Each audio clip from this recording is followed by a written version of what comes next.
물건을 정리하다 문득 오래된 테이프 하나를 발견한 적이 있습니다. 재생 버튼을 누르자 들려온 목소리는 예상 밖에도 조용하고 느릿한 남자의 말투였습니다. 복자야, 오늘 내 생일이지? 마치 살아있는 사람과 영상통화를 하듯 그는 돌아가신 아내의 사진을 향해 말을 걸고 있었고, 그 뒤에는 한 번이라도 더 안아줄 걸이라는 가슴을 먹먹하게 만드는 속마음이 담긴 영상이 남겨져 있었습니다. 이야기는 그렇게 시작됩니다. 말하지 못했던 사랑. 너무 늦게야 꺼낸 고백. 그리고 그 고백이 가족을 변화시키고 세상에 닿아 또 다른 이들의 침묵을 말로 바꾸는 긴 여정으로 이어지죠. 사랑은 말로 해야 합니다. 늦지 않게 부끄러워 말고 있는 그대로. 그럼 오늘의 사연 시작하겠습니다. 할아버지가 방에 혼자 계시는 시간이 점점 길어졌다. 예전 같으면 아침에 눈 뜨자마자 마당 쓸고 텃밭 돌보시고 점심 먹고 나면 괜히 시장이라도 한 바퀴 돌다 오시던 분이었는데 요즘은 밥도 방 안에서 드시겠다고 하시고 사람 얼굴 보기도 싫으신 듯 문을 닫아버리셨다. 처음엔 몸이 편찮으신가 싶어 걱정했지만 병원에 다녀오신 날 그냥 좀 피곤하네 하고 짧게 말씀하신 걸로 보아 특별한 병이 있는 건 아닌 듯했다. 근데 이상했다. 뭔가 말 못할 이유가 있는 듯한 기운. 괜찮다고 말하면서도 점점 말수가 줄어드는 걸 보니 진짜 괜찮은 건 아니라는 걸 온 집안이 느끼고 있었다. 그러던 어느 날이었다. 우연히 그 방 앞을 지나가던 길이었다. 문이 아주 살짝 한마디 손가락 들어갈 정도로만 열려 있었는데 안에서 낮은 목소리가 들려왔다. 복자야, 오늘 내 생일이구나. 멈췄다. 그 이름 나는 잊을 수 없다. 돌아가신 할머니, 내 어릴 적 사진 속에서도 언제나 꽃무늬 앞치마를 입고 계시던 그분. 내가 중학교 3학년이 되던 해 조용히 우리 곁을 떠나신 후로는 가족 누구도 그 이름을 먼저 꺼내지 않았다. 슬픔을 꺼내면 나머지 감정들도 따라 나올까봐 다들 일부러 꾹꾹 눌러 담고 살았으니까. 그런데 할아버지가 나는 숨을 죽인 채 문틈으로 조심스럽게 안을 들여다봤다. 작은 방, 낡은 책상 위엔 액자 하나가 놓여 있었고 그 앞에 세워진 휴대폰. 화면이 반짝이고 있었다. 영상통화 화면이었다. 상대방은 없는데 마치 누가 거기 있는 것처럼 말하고 계셨다. 내가 오늘 미역국 끓여봤어. 너 해주던 거 생각하면서 근데 말이야 아무리 해도 그 맛이 안 나더라. 희한하지 재료는 똑같은데 말이야. 말끝이 흐려졌다. 손등으로 눈을 슬쩍 문지르시며 흘러내리는 걸 닦는지 밀어내는지 모를 그 손짓. 몇 번이나 봤던 손인데 오늘따라 낯설 정도로 작고 떨려 보였다. 그 순간 왈칵 무언가가 치밀었다. 말로는 설명할 수 없는 감정이. 그 방 안엔 아흔을 바라보는 노인의 외로움, 후회, 그리고 말해지지 못한 사랑이 흘러넘치고 있었다. 나는 그 자리에서 한참을 서 있었다. 할아버지가 눈치채셨는지도 모른다. 하지만 방 안의 시간은 이미 다른 세계를 살고 있는 듯했다. 그날 밤이었다. 우연이라고 하기엔 어쩐지 이상하게 끌리듯 할아버지 휴대폰을 보게 됐다. 충전기에 꽂혀있는 채로 식탁 위에 놓인 폰. 노인이 사용하는 스마트폰이라 비밀번호도 없었다. 사진첩을 열었고 처음 보이는 것은 꽃무늬 커튼 사이로 들어오는 햇살이었다. 다음은 밥상 위에 놓인 미역국, 그리고 할머니 사진. 그 다음부터는 영상이었다. 복자에게 생일 아침, 눈 오던 날 이름도 시간도 제목도 조용히 달린 영상 파일들이 몇 개 보였다. 그리고 가장 마지막 파일. 미안해, 복자야. 손가락이 저절로 그 위를 눌렀다. 흰 와이셔츠를 단정히 입고 세팅도 없이 거칠게 눌린 흰 머리를 손으로 한번 쓸고 화면 앞에 앉은 할아버지.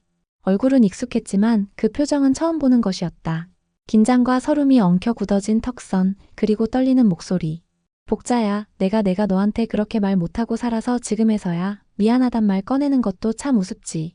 근데 나 진짜 말끝이 흐트러졌고 화면 밖으로 고개를 돌리셨다. 어떨 땐 네가 아직도 부엌에 있는 것 같아. 냄새도 나. 미역국에 김 굽는 냄새에 너 숨소리까지. 근데 그게 아니더라. 나 혼자네. 다 혼자였네. 할아버지는 손등으로 입을 막고 조용히 울고 계셨다. 화면 속의 그 울음은 소리조차 내지 않은 채 오래 참았던 것이 쏟아지듯 터지는 그런 울음이었다. 나는 휴대폰을 내려놓고 조용히 눈을 감았다. 온몸이 무너지는 기분이었다.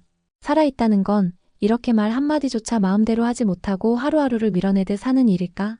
그리고 그 밀려난 말들은 시간이 지나면 고스란히 후회라는 이름이 되는 걸까? 며칠 뒤 할아버지는 기운이 없다며 식사도 거르시고 침대에 누워만 계셨다. 결국 병원에 모시고 갔고 의사는 당분간 안정을 취하셔야 한다고 했다. 다행히 큰 병은 아니라고 했지만 그때 알았다. 마음이 아르면 몸도 같이 무너진다는 걸. 그날 이후 우리 가족은 할아버지의 영상들을 하나씩 꺼내보기 시작했다. 누구는 울었고 누구는 웃었다. 말로 못했던 사랑이 그렇게 조용히 영상 속에서 우리를 향해 흘러나오고 있었다. 그리고 나는 그날 이후로 알게 됐다. 말하지 않으면 아무것도 전해지지 않는다는 걸. 사랑한다는 말, 미안하다는 말, 보고 싶다는 말. 그 모든 진심은 지금 바로 지금 해야 한다는 걸. 그래서 나는 오늘도 생각한다. 오늘 내가 사랑하는 사람들에게 그 마음을 제대로 전했는가? 이상했다. 할아버지가 병원에 입원하시고 나서 집안의 공기가 달라졌다. 그분이 안 계신 그 며칠 평소엔 당연하게만 느껴졌던 어떤 것들이 기묘할 정도로 비워져 있었다. 평소엔 잘 정리되어 있던 마당의 잡초가 눈에 띄게 자랐고 정수기 물통도 갈아달라는 빨간불이 나흘을 넘겼다. 엄마는 몇 끼 밥을 차리기보다 배달 어플을 열었고 아버지는 퇴근 후에도 말을 아꼈다. 할아버지가 그저 거기 있어준 것만으로 집안의 중심이 잡혔다는 걸 우리는 그제야 알게 되었다. 병실에서 조용히 누워 계신 할아버지를 처음 본 날, 나는 눈앞에 펼쳐진 광경이 낯설기만 했다. 깨끗한 하얀 이불 위에 누워 주사 맞고 계신 그분이 내가 알던 그 고집세고 단단한 사람인지 한참을 의심해야 할 만큼 나는 병실 한쪽에 앉아 있었다. 말없이 천장을 바라보던 할아버지가 문득 낮은 목소리로 물으셨다. 네 엄마는 괜찮냐? 엄마요? 네. 잘 계세요. 그 사람 고생 많았지. 복자 업고 난 뒤로 나랑 사느라. 그제야 조금 눈을 마주치셨다. 흐린 눈동자엔 습기가 조금 고여 있었다. 내가 말이야 평생 한 여자밖에 몰랐어. 근데 그 한 여자한텐 할아버지는 말끝을 흐리며 고개를 살짝 돌리셨다. 나는 무슨 말인지 다 알 것 같았고 동시에 아무 말도 꺼낼 수 없었다. 다음 날, 나는 방 안에 들어갔다. 할아버지의 자리, 그가 머물던 그 방은 더 이상 무서운 기운이 돌지 않았다. 오히려 따뜻했다. 할머니의 사진은 여전히 책상 위에 있었다. 그 앞에 놓인 작은 찻잔, 말라있는 국화꽃, 그리고 할아버지의 낡은 필름 카메라 하나. 나는 그걸 조심히 들어 올렸다. 낡고 오래된 바디엔 할아버지가 살아온 시간들이 그대로 배어 있었다. 그리고 카메라 뒷면엔 작은 메모지 하나가 테이프로 붙어 있었다. 복자의 마지막 생일 2006년 6월 18일. 그 아래 작은 글씨로 그날 너 웃었지. 그 웃음이 내 평생의 봄이었다. 나는 천천히 숨을 들이쉬었다. 그날 이후 나는 매일 밤 할아버지의 영상들을 하나씩 꺼내보기 시작했다. 그중 하나는 아주 오래전 처음 휴대폰 카메라로 찍은 것 같은 흐릿한 화질이었다. 할머니가 정원에 앉아 국화를 다듬고 있었고 할아버지의 목소리가 어설프게 녹화되며 따라갔다. 복자야, 너 그거 또 심어? 작년에도 다 말랐잖아. 말라도 또 피는 게 국화야. 우리 같잖아. 뭐가 우리 같다는 거야? 당신은 내가 좀 시들면 금방 삐지고 나는 또 그 삐친 거 풀려고 일부러 더 웃잖아. 그게 국화야. 영상은 거기서 끝났지만 내 가슴은 거기서부터 시작이었다. 사랑이라는 게 꼭 멋진 말이나 거창한 행동으로만 남는 게 아니라는 걸 알았다. 평범한 대화 속에서, 무심한 농담 속에서 마당 한 구석 국화꽃 한 송이에도 진심은 묻어나는 거였다. 며칠 뒤 나는 병실로 작은 국화화분 하나를 들고 갔다. 할아버지는 잠들어 계셨고 나는 조용히 화분을 그의 머리맡 선반에 올려두었다. 그날 밤 집에 돌아와 다시 영상 하나를 틀었다. 그 영상 속에서 할아버지는 흐릿하게 웃고 있었다. 복자야, 내년에 내가 먼저 데리러 간다며 큰 소리쳤는데 아직도 너한테 안 된다고 고개 젓는 것 같아서 말이야. 조금만 더 있다가 갈게. 우리 손녀 대학 가는 것도 보고 첫 월급 타는 것도 보고 그래도 되지 복자야? 나는 화면을 가만히 바라보았다. 한동안 영상이 끝나지 않은 듯 조용히 흘러갔고 마치 할머니가 거기 어딘가에서 고개를 끄덕이고 있을 것만 같았다. 할아버지의 방에선 요즘도 국화 냄새가 난다. 아직도 그분은 퇴원하시지 않았고 가족은 번갈아 병문안을 간다. 나는 매일 저녁 그의 방에 들어가 조용히 앉아 할아버지가 남긴 영상들을 정리한다. 그리고 그 속에서 조금씩 배워간다. 말하지 못한 진심은 시간 속에 남겨진 채 언젠가 되돌아온다는 것. 그러니 오늘 말하자. 오늘 사랑하자. 그리고 오늘 안아주자. 아직 퇴원일은 정해지지 않았다. 의사 선생님은 노인의 회복은 젊은 사람처럼 딱 떨어지게 오지 않는다고 했다. 조금 나아지는 듯 하다가도 다시 침대에만 계시는 날이 반복됐고 할아버지는 점점 말을 줄이셨다. 간호사분이 웃으며 말씀하셨다. 괜찮다고 하시면서도 밤마다 조용히 돌아누우세요. 혼자 말은 참 많이 하시더라고요. 나는 말없이 고개만 끄덕였다. 병실의 침묵이 유난히 무거운 날이었다. 흰 커튼 너머로 햇살이 스며들던 오후 나는 작은 종이상자 하나를 들고 할아버지 곁에 앉았다. 이거 아빠가 서랍 정리하다가 찾았대요. 예전 필름 사진들. 할아버지는 내 쪽을 천천히 바라보셨다. 눈빛이 흐리긴 해도 그 안에 분명히 반짝이는 무언가가 있었다. 내가 조심스럽게 상자를 열자 오래된 사진 뭉치가 바스락거리는 소리를 내며 드러났다. 색이 바랜 필름 인화지들. 어떤 건 모서리가 말려 있었고 어떤 건 뒤쪽에 99년 여름 복자랑 남이섬 같은 손글씨가 적혀 있었다. 나는 그중 한 장을 꺼냈다. 두 사람이 함께 웃고 있는 사진이었다. 할아버지와 할머니. 젊었지만 지금의 얼굴이 그대로 닮아 있었고 어쩐지 그때의 웃음이 지금보다 훨씬 가벼워 보였다. 이거 할머니 웃고 있는 사진 별로 없었는데요. 이건 진짜 환하게 웃으셨네. 할아버지는 잠시 그 사진을 들여다보셨다. 그리고 아주 천천히 손을 들어 사진 한 귀퉁이를 쓸어내리셨다. 그 손끝이 떨리고 있었다. 저때 말이야 그분이 말을 꺼내셨다. 나는 그 짧은 호흡을 놓치지 않기 위해 몸을 약간 숙였다. 전날 복자가 감기에 걸렸었어. 근데도 내가 억지로 데려간 거야. 사람들이 부부끼리 찍는 사진 행사라더라고. 그런데도 따라와 줬지. 이 사진 그날 저녁 내내 기침하면서도 자긴 진짜 좋은 날이었다고 했어. 잠시 할아버지는 말을 멈추셨고 이어진 말은 아주 낮고도 부드러운 어조였다. 근데 나는 그때도 미안하다는 말을 못했네. 그 말에 나는 가슴이 뜨끔했다. 누군가를 사랑하면서도 정작 그 마음을 말로 다 전하지 못한 채 살아가는 게 우리네 인생일까? 후회라는 건 그렇게 오래 쌓여가는 건가? 나는 다시 사진을 내려놓았다. 그리고 조용히 가방을 열었다. 그 안에는 내가 며칠을 고민하며 준비한 작은 선물이 있었다. 작은 보이스 레코더 하나. 그리고 깨끗한 흰색 노트. 할아버지, 이거요. 저희 기록해보면 어떨까요? 기록? 네. 영상이든 목소리든 혹시 모르니까요. 혹시 또 무슨 일 생기기 전에 할머니에게 못하신 말씀이나 할아버지 마음들, 그런 거 하나씩 남겨두면 어떨까 해서요. 할아버지는 조금 놀란 듯 나를 보셨다. 그 눈빛은 처음엔 어리둥절했고 이내 뭔가를 삼킨 듯 조용히 잦아들었다. 이제 와서 그게 무슨 소용이겠냐. 그게 아니라요. 그게 지금이라도 할머니한테는 늦었을지 몰라도 우리한테는 아직 늦지 않았거든요. 내 말에 할아버지는 오랜 침묵 끝에 고개를 살짝 끄덕이셨다. 그리고 내게 노트를 건네보라 손짓하셨다. 나는 레코더를 켜고 노트를 펼쳤다. 하얀 첫 페이지에 볼펜을 꺼내 조용히 제목을 적었다. 복자에게. 그래, 복자에게. 할 말이 많았지. 많았는데 그땐 왜 그게 그렇게 어려웠을까? 그날 밤 나는 다시 할아버지 방에 들렀다. 이젠 그분의 책상 위엔 국화꽃 화분과 노트, 그리고 조용히 충전 중인 보이스 레코더가 놓여 있었다.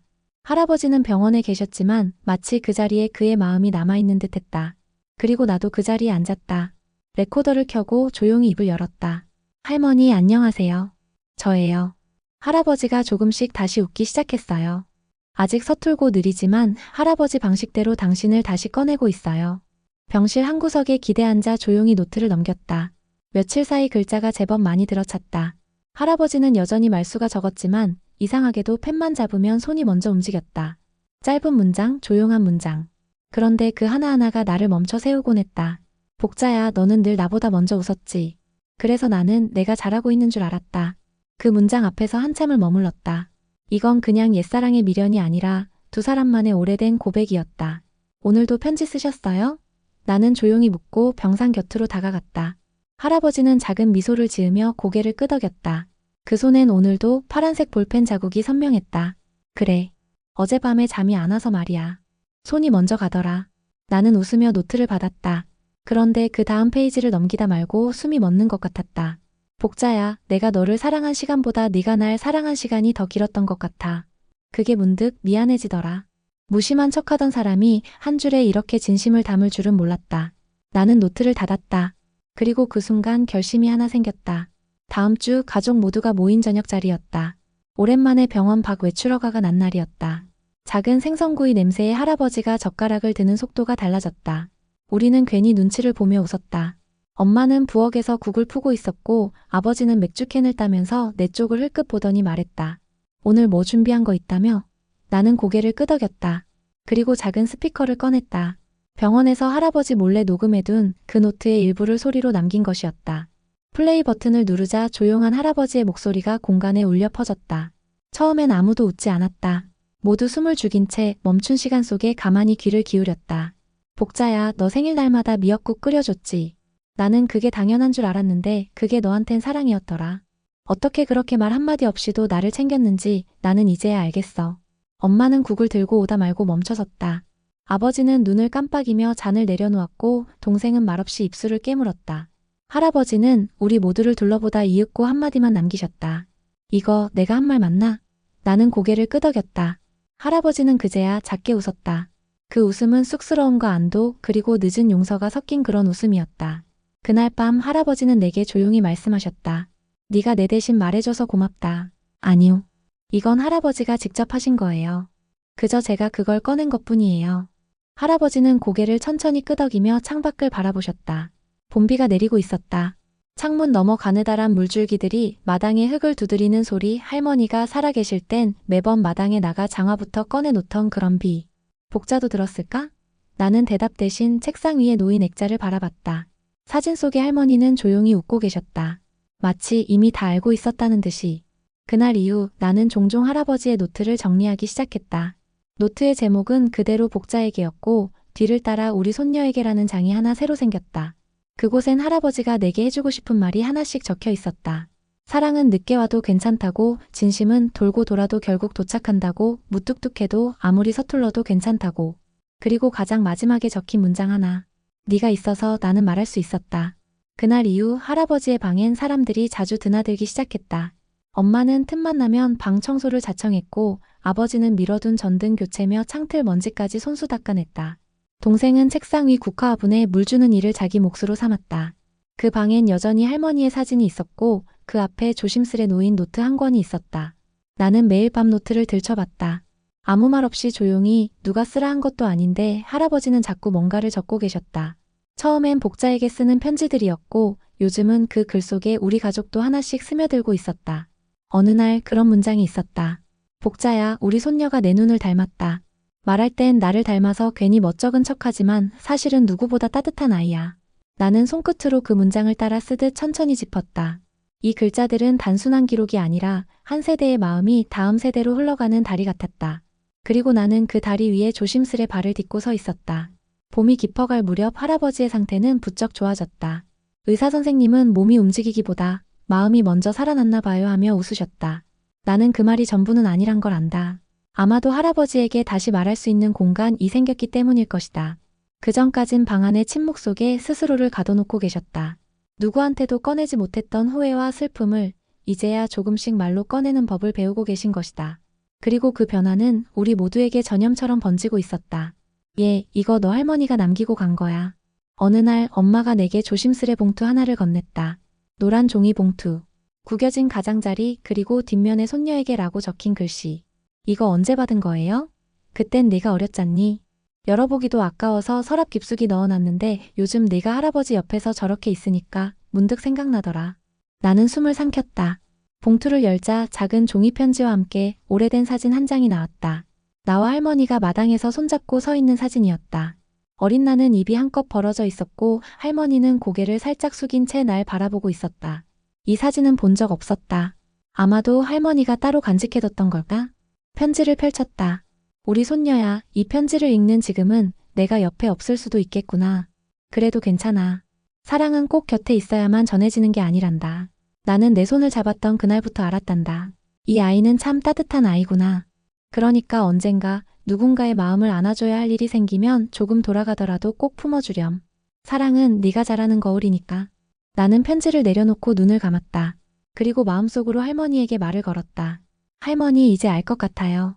할아버지가 왜 그토록 조용히 그러나 포기하지 않고 편지를 쓰셨는지, 왜 혼자 방에 앉아 사진을 향해 말을 거셨는지, 그리고 그 모든 것이 결국 우리에게 닿고 있다는 걸. 며칠 뒤 나는 새 노트 한 권을 꺼냈다. 표지에 조심스레 적었다. 복자에게 그리고 나에게. 할아버지가 복자에게 썼던 편지들이 이젠 내 안에서 새로운 문장으로 이어지고 있었다. 할아버지, 저도 써볼게요. 제 방식대로 제가 하고 싶은 말들을요. 그분은 고개를 끄덕이며 노트를 바라보셨다. 아마도 그 순간 우리는 서로에게 말하지 못한 것들을 전부 전하고 있었을지도 모른다. 내가 꺼낸 첫 문장은 아주 짧고도 분명했다. 사랑합니다. 지금 이 말을 할 수 있어서 정말 다행이에요. 아침 햇살이 부엌 창문으로 들어오면 제일 먼저 비치는 자리는 늘 같은 곳이었다. 싱크대 앞에 그 작은 탁자.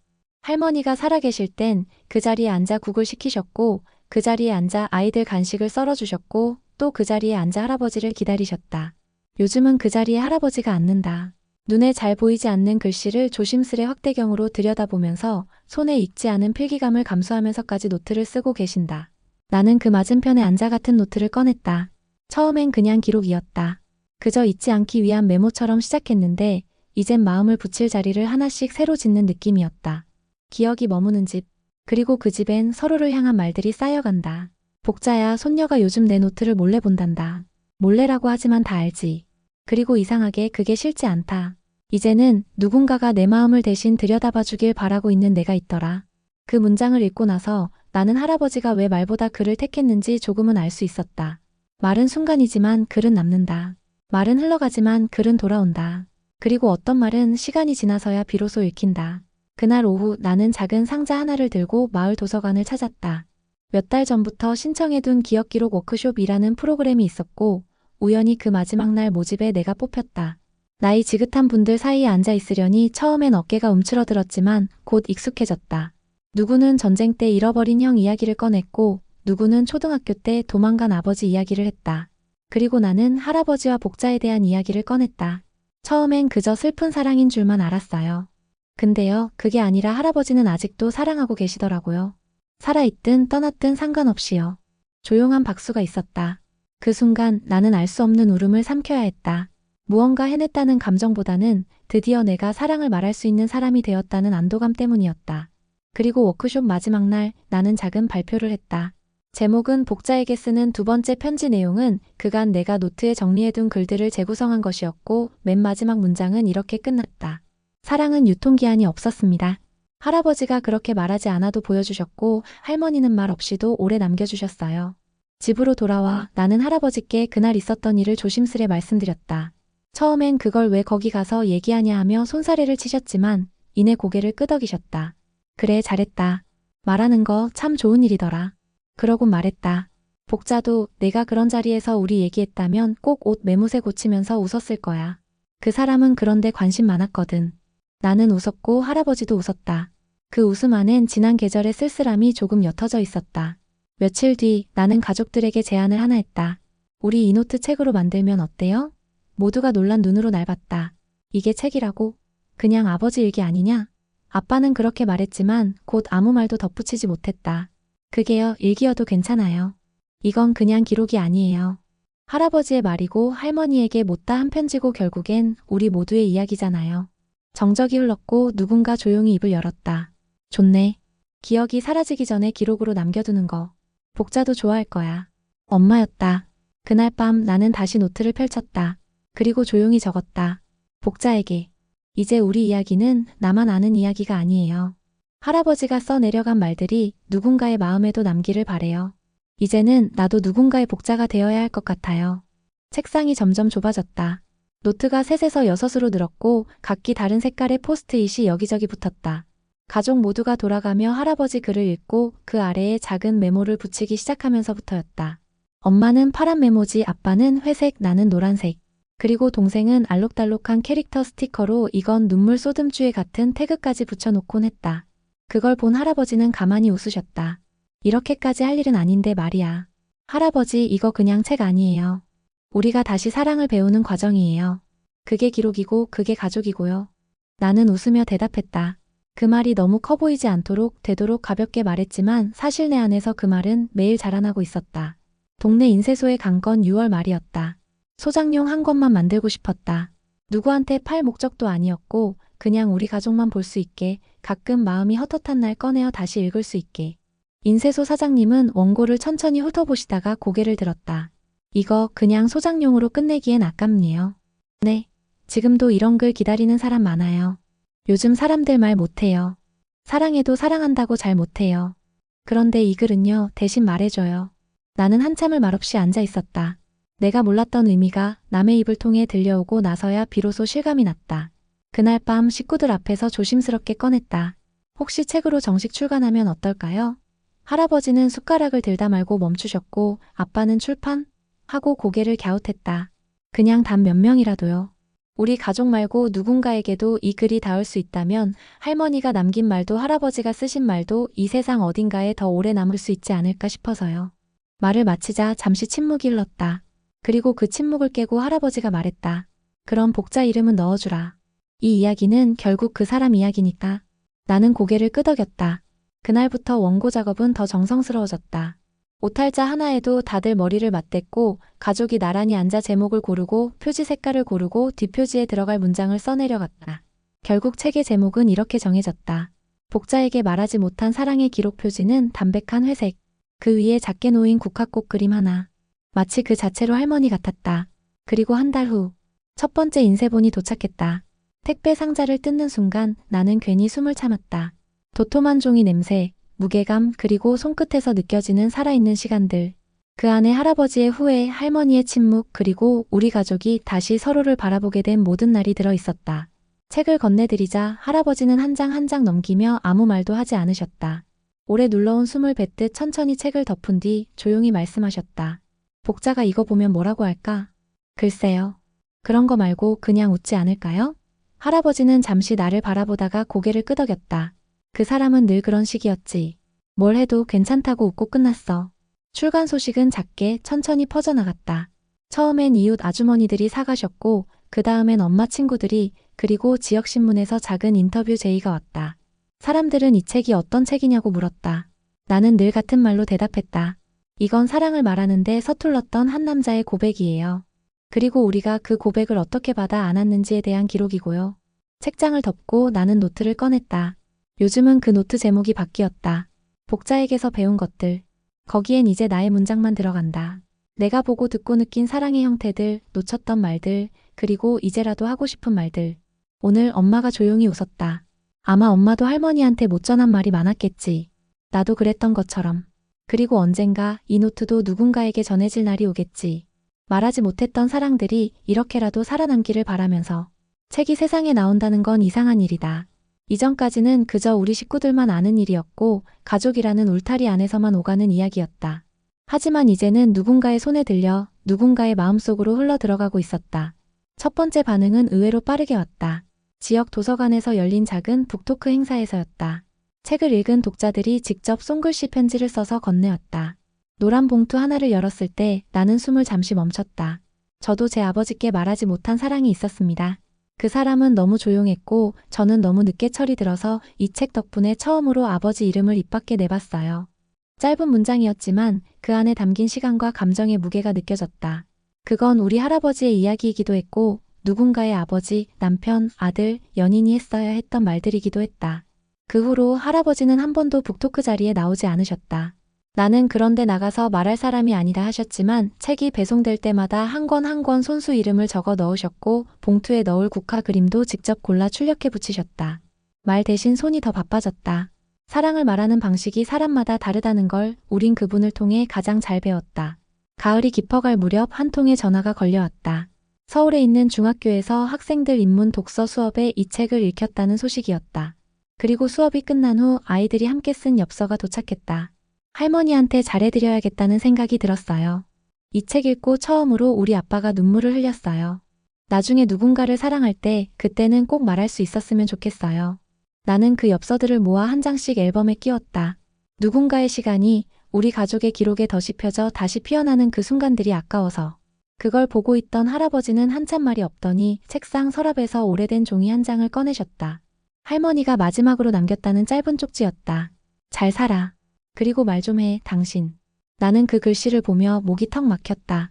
아마도 할아버지는 그 말 한 줄을 마음속에서 수십 년을 곱씹으며 살아오셨을 것이다. 그 침묵의 무게가 얼마나 무거웠는지 이제서야 조금 알 것 같았다.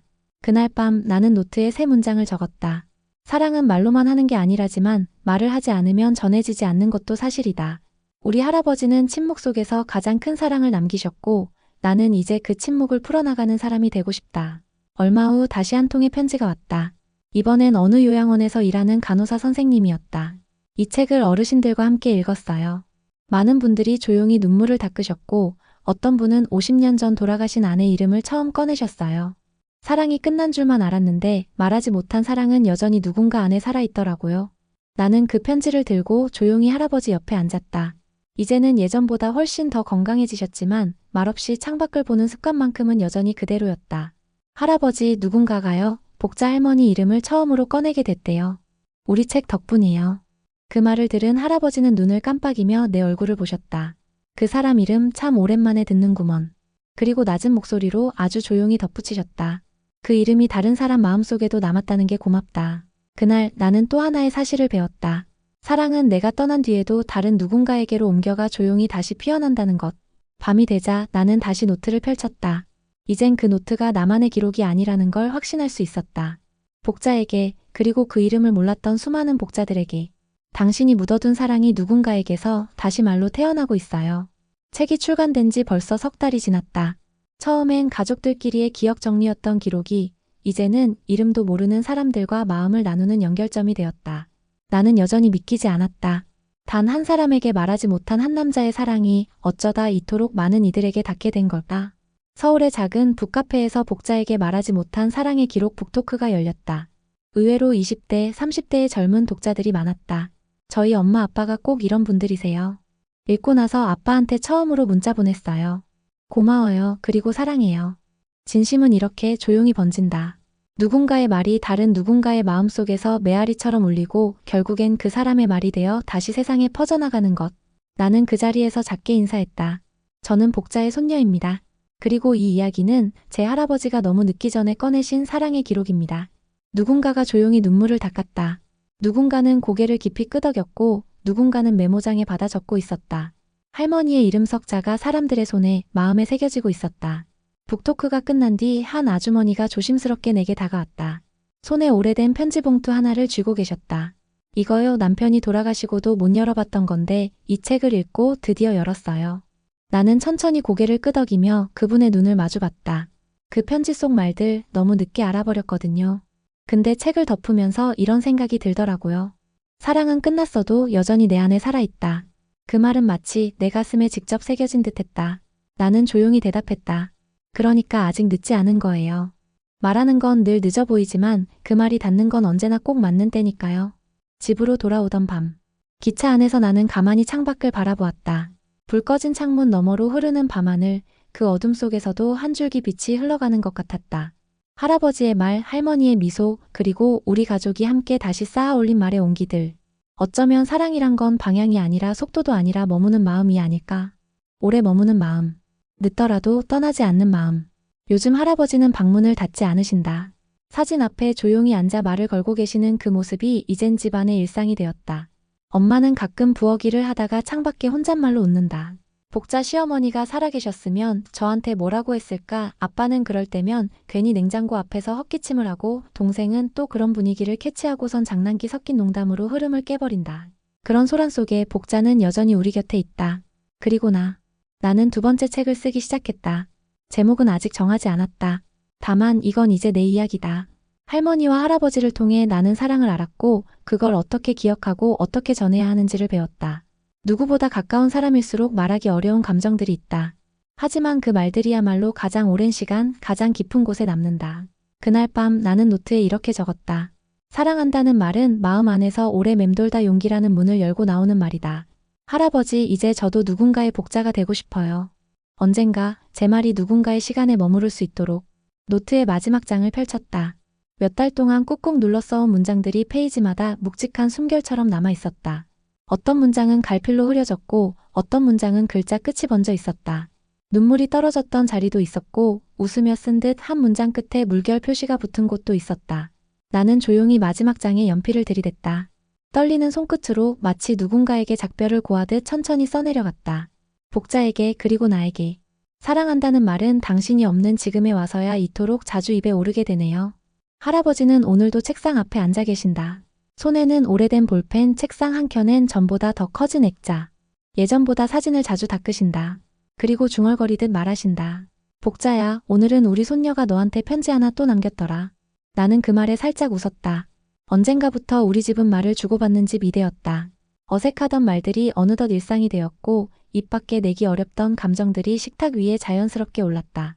아버지는 어느 날 밤 조심스레 나에게 물으셨다. 나도 네 엄마한테 좀 써봐야 할까?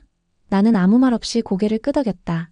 그 짧은 대화 하나가 이제는 또 다른 기록의 시작점이 될 것 같았다. 말은 그렇게 누군가의 용기에서 또 다른 누군가의 마음으로 옮겨간다. 사랑은 그렇게 누군가의 입술에서 늦게나마 세상에 퍼져나간다. 겨울이 다가오던 어느 날 우리는 가족 모두가 함께 복자 할머니의 산소를 찾았다. 작은 국화꽃 한 다발을 놓고 누구랄 것도 없이 입을 열었다. 어머님, 책이 벌써 4세까지 찍혔습니다. 할머니, 저 책 진짜 유명해졌어요. 다음에는 애니메이션으로 나오면 좋겠죠? 복자야, 지금처럼 나 지켜봐줘. 이제는 말 놓치지 않고 살아볼게. 할아버지의 마지막 한마디에 모두의 숨이 멈추는 듯 조용해졌다. 그리고 그 고요함 속에서 나는 조용히 한 발 다가가 손바닥만 한 노트를 한 권 놓았다. 작은 제목이 적힌 노트. 복자에게서 시작된 사랑, 그 안에는 가족 모두의 글이 담겨 있었다. 집으로 돌아오는 길 할아버지는 내 손을 꼭 잡았다. 예전처럼 쑥스러워하지도 말없이 피하지도 않으셨다. 고맙다. 딱 그 두 마디. 하지만 그 안에 모든 것이 담겨 있었다. 나는 대답하지 않았다. 굳이 말로 돌려주지 않아도 할아버지는 이미 아셨을 것이다. 이제는 우리 모두가 그 말의 온도를 알고 있었으니까.